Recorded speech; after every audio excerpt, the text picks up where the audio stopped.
Sandbox vient de faire ce que personne n'osait, tout donner gratuitement. En l'espace de 2 semaines, FacePunch vient de complètement révolutionner Sandbox avec des annonces folles. Ça commence par une grande nouvelle, Sandbox devient open source. Accrochez-vous, on va se mettre à jour, on va se décortiquer un petit peu toutes les dernières nouveautés. Et avant ça, n'oubliez pas de vous abonner à ma chaîne YouTube. Ça y est, Sandbox, il est disponible en open source, c'est écrit en grand. Il est sous une licence MIT. Vous pouvez la voir sur GitHub. Vous dites, il vous donne absolument tout gratuitement? Et bah oui.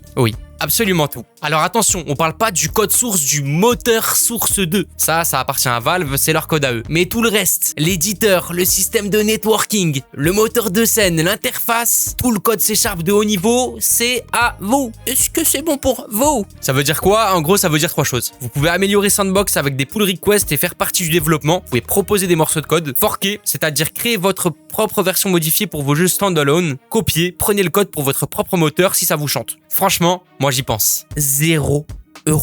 0 royalties. Aucun frais. C'est gratuit. Matt de FacePunch, il nous dit quoi? L'open source, c'est bien pour l'écosystème du développement de jeux vidéo. Les moteurs comme Godot sont incroyables. On devrait en avoir plus. Pour ceux qui connaissent pas Godot, c'est ça. C'est un moteur de jeu gratuit et open source. Il est franchement pas mal. Moi, quand j'étais en BTS et que je m'ennuyais, sans faire le mec, j'avais installé Godot et je développais un petit jeu. D'ailleurs, si vous voulez, on pourrait se faire des challenges Godot. Ou bien on pourrait essayer de modifier Sandbox, de copier, de faire des modifications, même si c'est un petit peu technique. C'est la philosophie. Valve donne une opportunité en accordant Source 2 à Sandbox, et Gary lui-même dit qu'il est déjà riche, et donc il nous donne une opportunité, nous aussi, déjà avec le fonds de revenus qui est mis en place, avec tout le gâteau d'argent qui est partagé à tous les créateurs, on aura des nouveaux riches. Nouveaux riches, ma Lamborghini a pris quelques dollars. Je me perds. Ils veulent juste donner leur chance à la nouvelle génération. Je ne suis pas le seul. Maintenant, parlons visuel. Excuse-moi si j'écorche ton nom, mais Sam Pavlovich, Sam, il a mis les mains dans le terrain et franchement, ça tue. Regardez-moi ça, les rendus, les détails des textures, est-ce que c'est pas fou? Ils ont corrigé quelque chose et on le voit ici. Ils ont fait un truc game changer, c'est l'anti-tiling. Vous connaissez sûrement le problème. Vous créez un grand terrain, vous prenez une texture, elle se répète et on voit les motifs qui se répètent en vérité. Ça fait vraiment cheap, ça casse l'immersion et on voit que c'est juste des textures qui sont mises bout à bout. Et l'anti-tiling, c'est ça. C'est de faire un rendu un petit peu équilibré entre tout ça. Et eux, ils ont trouvé une solution. Une technique qui fait tourner des segments de texture automatiquement. Résultat, votre terrain garde du détail sans que ça fasse copier-coller partout. C'est encore expérimental, mais ça règle l'un des plus gros problèmes du terrain. Et un terrain, pour ceux qui voient pas ce que c'est dans le monde du jeu vidéo, ça part d'une base plate, tu lui donnes des hauteurs, tu lui donnes des textures, tu crées des montagnes, tu crées la structure de la map en vérité. Et tu lui appliques une ou des textures sur lesquelles après tu vas construire ta map, tu vas rajouter des maisons, des bâtiments, des objets, des arbres et waouh, on a une map.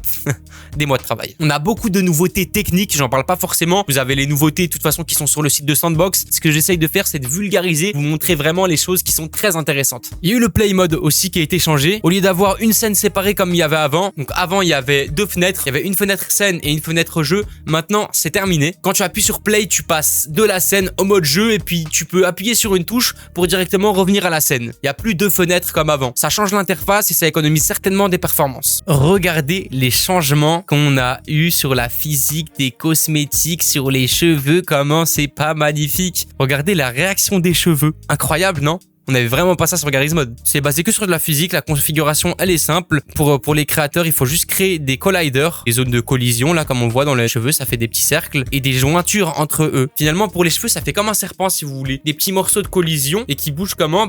Il y a des petits points entre toute cette boule là. Finalement ça crée comme un trajet physique. Ouais, comme un ragdoll en vérité, c'est séparé. C'est comme si il y avait une main et la main, on met une première zone de collision, là on met une jointure et comme ça permet de créer des axes en vérité. Ça fait très longtemps qu'on n'avait pas de vrai physique gun sur Sandbox, comme on a dans Garry's Mod, là on en a un. Il y a eu vraiment beaucoup de nouveautés ces derniers temps. Le move le plus fou pour moi qui a jamais été fait de FacePunch. Le 19 novembre, Gary annonce les finances de Sandbox deviennent open source. Tu sais combien d'argent rentre, tu sais combien d'argent sort. Ils vont montrer combien ils gagnent, exactement combien ils reversent à la communauté. En vrai dollars, pas de mensonge. On va analyser les finances. Waouh, l'argent qui rentre, l'argent qui sort. Non, jure. Mais c'est phénoménal ça. Hier, ils avaient fait 287 820 000 $. Valve paye Sandbox? C'est vrai ça? Non. Et c'est une grande partie en plus. Les reventes, d'accord. Et l'argent qui sort. Donc 287 000 $ 40 et combien qui sort? Ah mais ils ressortent tout en fait. Il y a 236 000 $ pour le PlayFound. Ok, je vous annonce la création de ma nouvelle map. Non, je travaillais sur Sandbox pour parler de cet aspect-là. Je travaillais sur Sandbox bien avant qu'il y ait le money, le PlayFound. Maintenant qu'il est là, c'est vrai que ça motive. En plus de créer du contenu, on se dit qu'on va créer et ramener de l'argent. Je pense à plein de personnes là qui je connais qui sont là depuis le départ et il n'y avait pas ça. On est juste passionnés, on aime trop le jeu. Maintenant qu'il y a un truc comme ça, bah ça motive encore plus. T'as envie de faire des projets fous, t'as envie que les gens aillent sur ton projet. C'est motivant, c'est très motivant même. C'est super intéressant ces statistiques-là. J'aime énormément l'ouverture d'esprit de FacePunch. Hein, comment ils sont ouverts sur ça, sur les chiffres, comment ils remercient les gens et les joueurs. C'est en mode, nous ça a marché pour nous. Merci, on a Rust, on a Garry's Mod. L'assiette est remplie, le frigo est plein. Manger. Mais oui, nous allons manger. Sacré repas. Sa philosophie, c'est quoi? Créer une communauté où tout le monde gagne. Valve l'a fait pour lui avec Garry's Mod. Ils auraient pu lui prendre 100% de l'argent, 100 000 $ et garder les droits, mais ils l'ont pas fait. Garry's Mod, c'est un mode, une adaptation, une reprise. Ce que Valve a fait pour Garry, bah Garry ils veulent faire pour nous. Est-ce que c'est pas beau ça? Voilà où on en est. Je vous ai épargné plein de détails techniques. Au niveau des performances, des corrections, il se passe vraiment beaucoup de choses. Moi je vous parle du croustillant. Je vous parle des choses qui m'intéressent et qui peuvent potentiellement vous intéresser. N'hésitez pas à me dire, à me faire des retours si vous voulez que j'aille un peu plus dans les actualités techniques. Si vous voulez que je fasse comme je fais actuellement, parler des gros points. Les mises à jour actuelles, c'est vraiment pas juste des mises à jour correctives ou techniques. Il y a vraiment des choses qui se passent. Là on a vraiment une vision. On a un jeu qui passe en open source. On a accès aux chiffres. On a Garry qui veut vraiment que les créateurs ils gagnent de l'argent. Si vous pensez être créateur, si vous voulez faire des projets, c'est sur Sandbox qu'il faut aller. On est encouragé par Garry, que ce soit financièrement ou même dans la façon de voir les choses. Donc ce que vous pouvez faire, c'est soit créer un jeu, créer un mode de jeu, une carte de jeu, y jouer aussi. C'est cool. Allez sur GitHub, forquer le repo, contribuer, créer. Le code est à vous.